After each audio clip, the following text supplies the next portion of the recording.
Welcome to the interview. I'm here today with Steve Koiler and Kieth, famous artists that are responsible for the new album, Fecal Withdrawal. How are you two tonight? Yeah. I am fantastic. I'm pretty good. Yeah, I'm pretty good. Today has been great. So far today has been great. Okay, well that's great to hear. You know, I have a list of questions to go off of, so I just need to ask real quick, are you ready? Yes. Yep. Okay. I suppose we'll just jump right into it then. So my first question for the both of you is, where did the idea for the Fecal Withdrawal album come from? Well, that's an interesting question. It's based off of... it is a true story.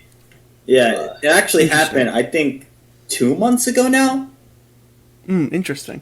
Yeah, we just got a plane ride down from heaven to be here. So, okay. Yeah, so we got.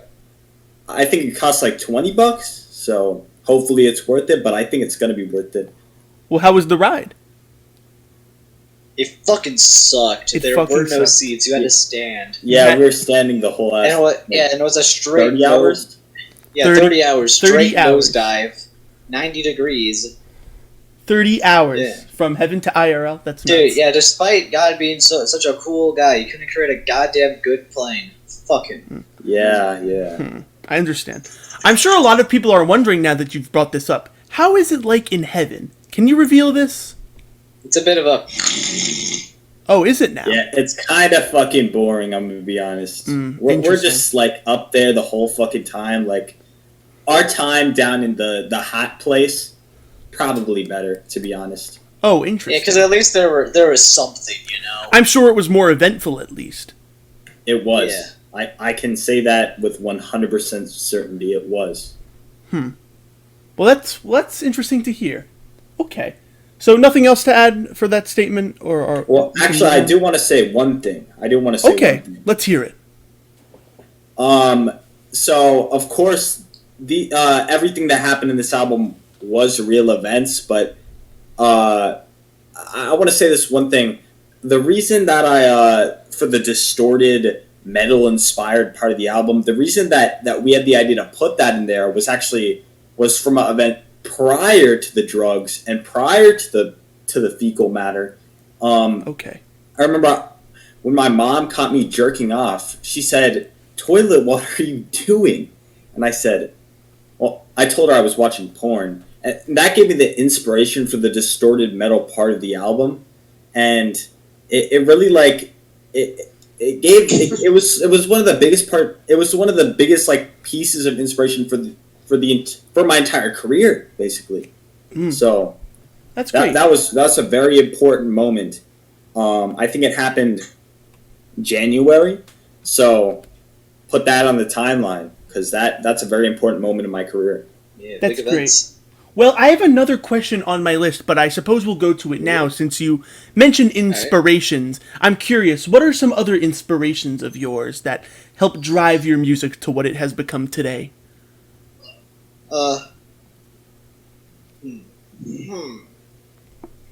Take your time.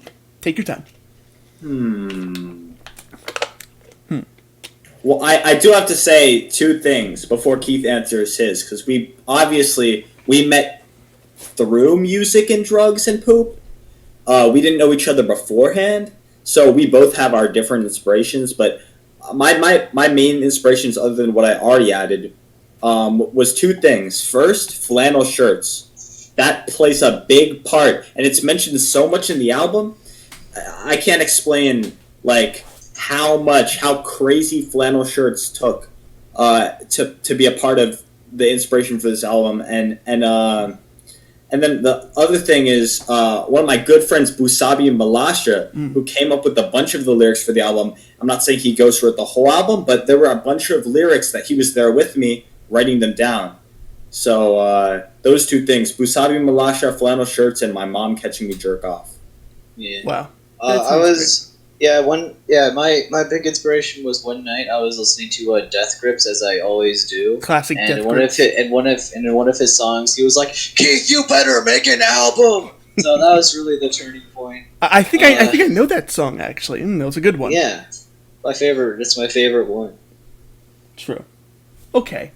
Well, and you before you mentioned how you two met each other. Could you go more in depth? Like, how were you feeling? How was it that day? And when you met each other, like, was it just right, or did you have to build up a friendship first? Well, can I answer this one, Keith? And then you can build off of it. Yeah. So around the time of the first song, actually, when we were writing the first song, I was getting kicked out of my house, and Keith was. I'm not really sure what happened before that because he can extend on it. It is in the lyrics, but we haven't really talked about our backstories together that much, or at least how we met beforehand, because it kind of brings up a little bit of trauma. We don't mind speaking it here, but in private areas, it will get a little emotional. Okay. But I remember what happened was I was getting kicked out of the house, and Keith was having beef with a president from a third world country, if I remember correctly. Interesting. And we met through that because we met at a crack house because we were both dealing with shit. So that's where we met, and Keith kind of extend on how we got to really know each other there. Yeah, we were both at the crack house doing crack, as you do at a crack house. And I was like, man, I really gotta poop. And that was really an inspiration for Dookie, or Steve Koiler, I mean, my bad. And he was like, holy crap, you do that too? I thought I was the only one. And that was really the moment. That was really where it all began. That sounds great. Well, I do want to say something before we go to the next question. Okay, of course. We were both interested in poop, not sexually yet, and not for food yet, but that did come in play later. I think around the time that we were writing, I think probably the second track is when we started getting into it. We didn't write about it till the fourth track, if I remember correctly. It's been a while because time passes differently in heaven, but of course. I do have to confirm that. Interesting. Okay. I want to delve further into the subject of poop, if you don't mind. I'm thinking, what exactly is the allure of poop to the both of you? I know it's mentioned quite a lot in the Fecal Withdrawal album, but just what exactly is the allure or fascination behind the poop? Well, I think this is for both of us, but I'm not 100% sure. But at least for me, it's for all our lives, we've been ridiculed for poop because, at least in heaven, it's not a regular thing that people do. It's a very small minority. So there are a lot of poopists in heaven, and so we've had to deal with that all our lives. So do you feel when you get a place to vent about that, it's a great thing. Of course. Do you feel oppressed, perhaps? As a poopist? I do. Yeah. There's a lot of poopism in heaven, and the thing that makes it even harder for us, because I feel that we're normal out of the bunch. Because if you do want to, like, poopism is and the churches that they have in heaven. I mean, their churches, they're still Christian. It's kind of a branch of a Christian. It's called poopism. And so they're still praying to God.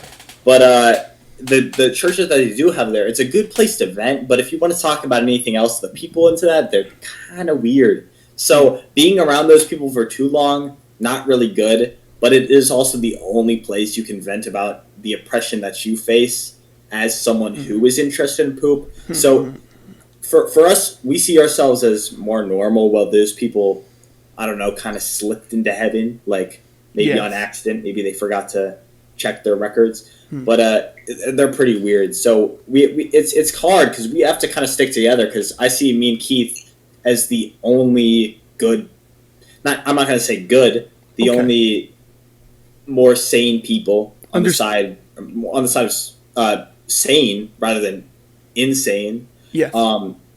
That like poop. So it's harder for us to vent about our poop because there's not many people who are like us, have the same interests as us that we can do it towards. Okay, very interesting. If you don't mind, I'd like to jump back into the music. I have a question about the album itself, Fecal Withdrawal. How was it for the both of you making the album, the process and everything? How was it for the both of you? You know, we spent a lot of time on this album, and we spent, it was really grueling. We spent hours, maybe sometimes even days for every single lyric. It was an arduous process, but I'm glad we got through it. It was very emotional, long process. Yeah, like I'm gonna add a little bit onto that. Like, I'm sure you're friends with a lot of other artists, so I'm sure you know, and you've talked about this, and maybe you know a little bit because maybe you write music a little bit. You're not feeling when you can't really think of anything. Yes.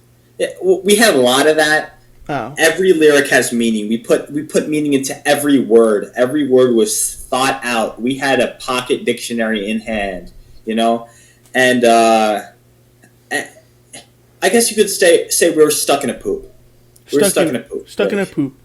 Now. Yeah. So every lyric having meaning, trying to make it rhyme. It's something that's really hard because a lot of the time you're going to see rappers that you might see as talented. They might not be the best rappers like Eminem, but they're good at storytelling. They're good at putting lyrics meaning into the lyrics, right? But for us, like, the reason we're different is because we have meaning in every single lyric. So that took a way longer time, and it really got our heads.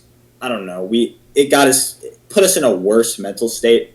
I think it did pay off in the end, but it was definitely part of, like, the stress was part of the reason that we went downhill. So it's kind of something to regret, but then it also is the reason for success. So can't really be mad at it. That's very interesting. Okay.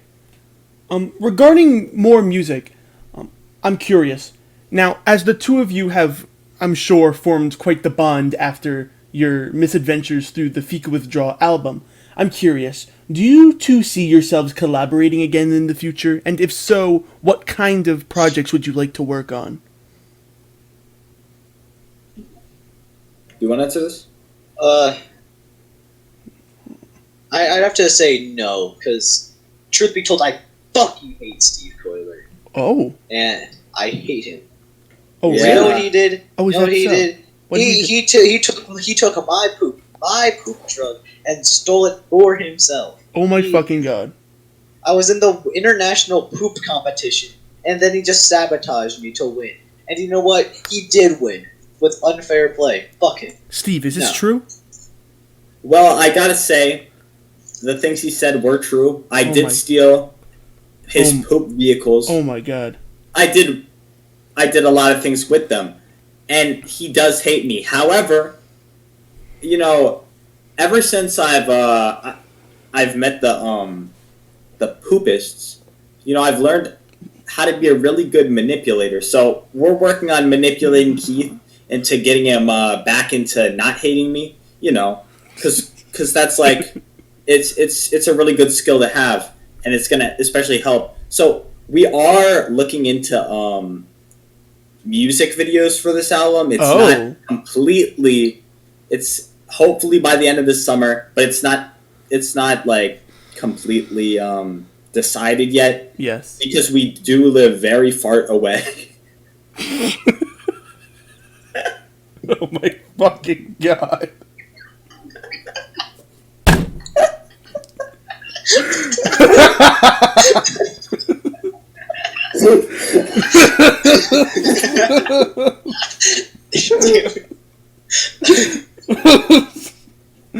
Oh my god.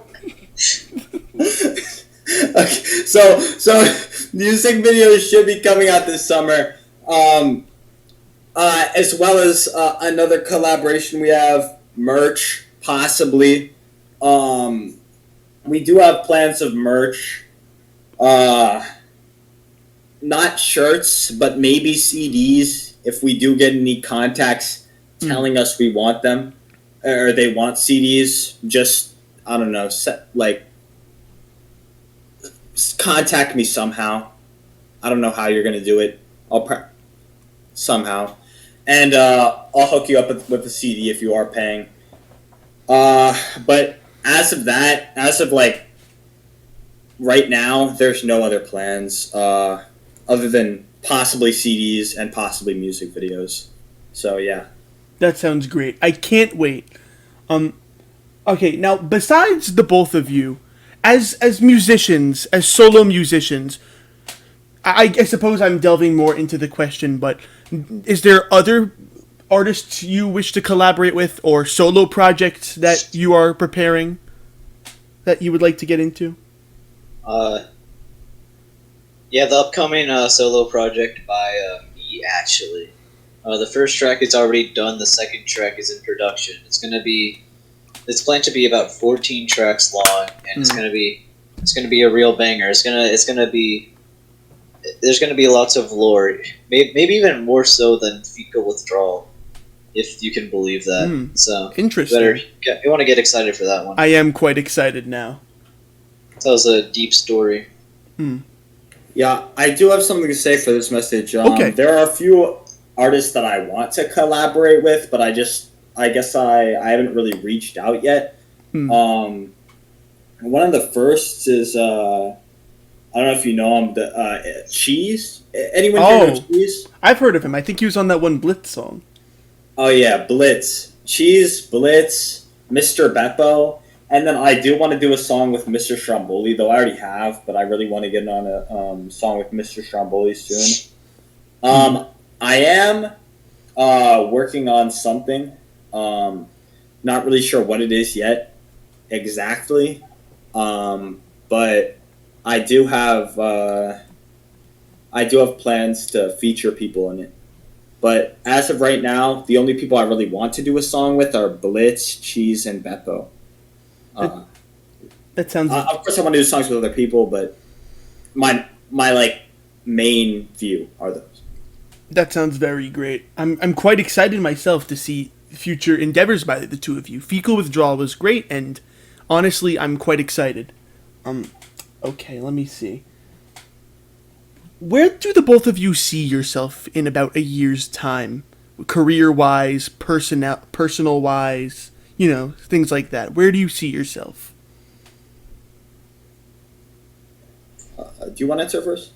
I don't see myself going too far because Fecal Withdrawal was really Steve's headlining. I'm really quite lucky that he let such a small artist onto the album with him. Yes. And I'm very thankful for that. So I don't think I'll be as far as him. I might still make it big. We'll see. I expect to be at not the first, but the second richest man on earth. That sounds great. I know you have great potential, so I'm looking forward to seeing where you're going. How I see myself in the future, well, as I said before, time passes differently where we're staying up in heaven. Of course. So in a year's time in heaven, I probably see us rotting somewhere. But in a year's time here, I see both of our careers. I see them really blowing up, millions of streams every second, maybe. Every second. I don't think it's something ridiculous. I don't think it's very ridiculous for me to say that. I think it's reasonable. Because people may say Fecal Withdrawal was maybe mediocre, but you would have to think we were off drugs, poop, polio to the 99th degree. These are all real things that happen. So the fact that we produced such absolute heat and put it out there while dying, and the unreleased music that you haven't heard yet, it shows that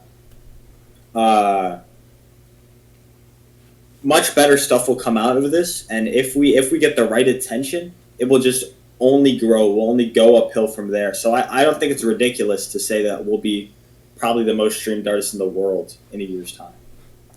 That sounds fantastic. I truly am looking forward to the future of the both of you, really, and I'm quite excited for your success. Now, I'm sure this is a question a lot of people have been wondering. It's been teased at for a while, and I'm curious myself, and I figure I might as well ask it for the people here. What is the deal behind the coping range? You want to say this one, Keith? No, you got this one. All right. So one day, a very particular small little bee, he was buzzing around. As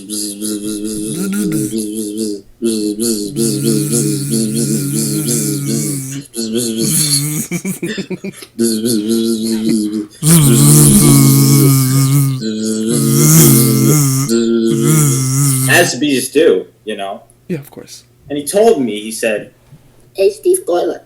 Hey, Steve Koiler. Hey, Steve Koiler. Do you know about this specific range?" And so I was like, all right. He told me about the range.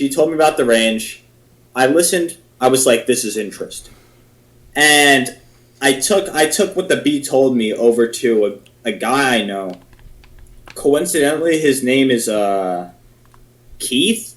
See, It's not the Keith that you guys know. Keith is he's one of our buddies. He lives with some guy named DJ Koiler, which is coincidentally like my last name too. Oh, you know? Okay. So we went over to Keith and DJ Koiler, and they asked us, "Hey, you want to join this range, right?" And I was like, "Yeah." The bee told me about the range, so I listened to them. It turns out that obviously it's a real place, but and that's kept secret for now. But the reason you're hearing so much about this is because coping range is it's where we're released from. You know what I mean? I'm not entirely sure. Could you elaborate further? Well, Keith can say it. Yeah. So we they took us over to this range, as you will, and as it turns out, it was made by a man by the name of Mr. Coping, and we got it's basically a prison. Oh, right? A prison. And it was truly traumatizing because he was a very mean man, right? We were locked up there for a while, and we decided to go under that as a bit of a secondary name because Fecal Withdrawal reflects a lot of trauma, and we had a lot of trauma at coping range. Yeah. So it's really just like trauma squared, if you feel what I mean. There's a lot of meaning, and that's the story behind coping range. Yeah. So if you really if Fecal Withdrawal didn't, as like I explained in track 9. How we were actually in track 9 is explaining how we were trying to get off of the poop, how we're trying to get off the drugs, but we only needed more drugs and poop to suppress it because I honestly think if we stopped at that time, we would have died, right? So that's why fecal withdrawal being the symptoms or the setbacks you face when trying to stop a drug. That was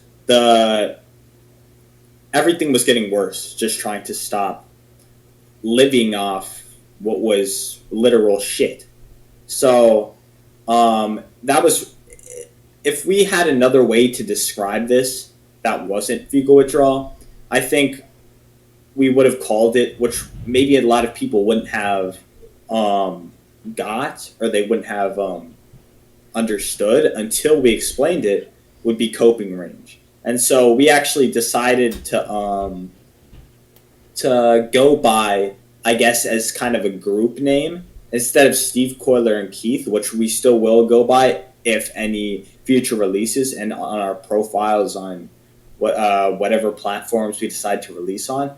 But it's just kind of an overall collective name, I guess. Coping range is our temporary and what we see to be for the near future, or for a long time in the future. We see our group name, I guess, as Coping Range, even though we won't always be making music together. And so Coping Range will effectively be dead once you split up? If that does happen, Coping Range will be dead, yes. I'd hate to see it, fellas. I'd hate to see it.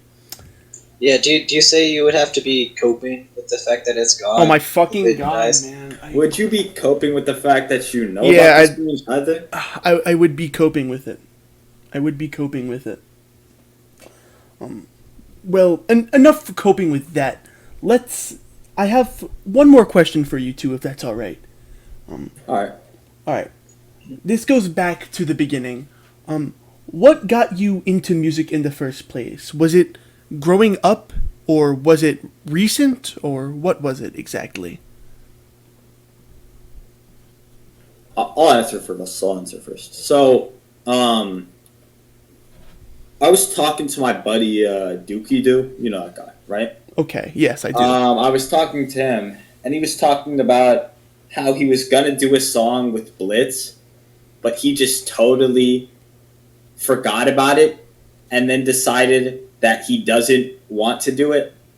And I was like, all right, this guy's done more songs than me. He just bailed out of a song, which is miserable and embarrassing. Especially with Blitz, which is a great opportunity. Who wouldn't want to do a song with Blitz, right? That is true. I was like, if some guy is better than me, but he also is stupid enough to bail out of a song with Blitz, I was like, all right, I gotta be better than him. So I started releasing music. That's when I created Wet for the World, which is out on Spotify right now. I listened to it. It's great. about to be released on YouTube, but I just haven't gotten to it yet. That was around the time when I wrote that song. It was just released on Spotify. And then I was like, all right, I'm better than you. And then I started getting into more shit, and I mean literally. And then that's when I got kicked out of the house, and that's when I got kicked out of the house because I did live with my grandma, which you'll understand why one of the reasons that happened. But if you listen to the album, so then I started living in some crack house, and that's when I met Keith. So yeah. Okay, and what about you, Keith? What got you into music? It was really I said this before earlier in the interview, but once again, Death Grips, his famous his famous song, "Gripping with Death." He said, "Keith, make an album," and I had to. That was I had to prove myself. That was the moment. That was your introduction to music entirely, or just the album now? That wasn't my introduction to music. It was just what made me want to make music. Okay, right. Yeah, my introduction to music was also through Death Grips. My dad used to sing me to bed with his famous song "Bitch Please," and it's how I grew up. I think that's a beautiful thing. Honestly, it's quite a beautiful thing. Any closing remarks before I end this interview? I do have a few things to say, and I did actually I do actually have something in my notes here for things I wanted to say. Okay. Before the interview ended, so Okay. let me gather my notes here, and while I'm doing that, if Keith wants to say anything, he can while I'm gathering my notes. Any closing thoughts, Keith? Keith? Nah. No. All right, I did want to say this. So a lot of we've talked to probably 3 interviews before this, and we did get kicked out of the interview for unnamed reasons. We've learned our lesson, but we did get kicked out of the interview. And I did answer this a bunch of times, and I'm surprised you didn't ask this, but a lot of them were asking why track 9, or what was really track 8, was named the way it is. That is true. And I wanted to say, you'll find out why if you listen enough, because it's in the lyrics. And I did want to provide a couple of disclaimers for people who maybe saw this interview before listening to the album. I want to say this album does not contain satanic imagery, no references to hell. You're just fucking stupid. This album is mostly about barbecue chips. If you have heard it and you didn't realize that, you're also fucking stupid, because they weren't subtle at all. So yeah, that's, if you haven't listened to the album, you should go ahead and do it, because it's really good. It's probably, I think it's top 1 on Billboard right now. So that just shows you how much the people like it. You know, Me like barbecue chips. yeah, there's a lot of barbecue chips in that album, and no satanic imagery, so you can listen to it with your kids or whatever. You know, it's really friendly for the whole family. Okay, well okay. Probably my favorite line from the whole album was when we were like, I love barbecue chips. That was a really good, wholesome moment. I like that more. Was there... Also, okay, sorry. What are you gonna say? I was going to ask, was there any inspiration for that line outside of the love for barbecue chips?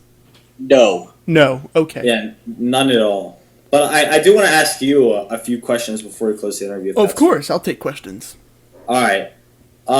You're good friends with Blitz, right? I assume. I am good friends with Blitz. I mean, we've all talked to Blitz. We're in that circle. Yes. I can't ask this him directly because I'm not as close to him. We're not like bound by whatever partnership you guys are. But when is 2069 releasing? When is 2069 releasing? That's a good question. If you're from the future, you can listen to 2069 right now. I might put it in the end card if I'm not lazy. But if you're from the present, too bad bitcho. You cannot listen to the album until 2069. The title is the release date, dumbass. Alright. Another thing, when's Dog gonna release?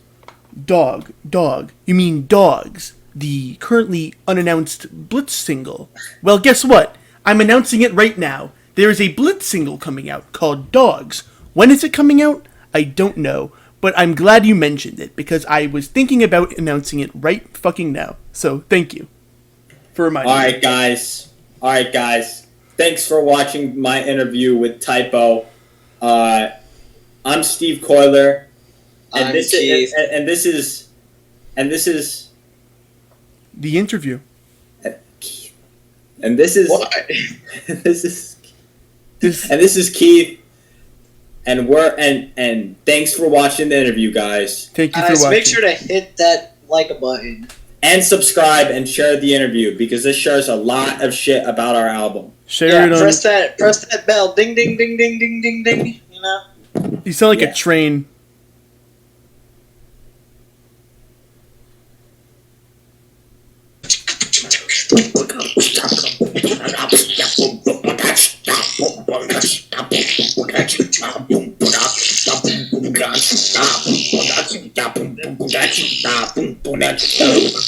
Stop.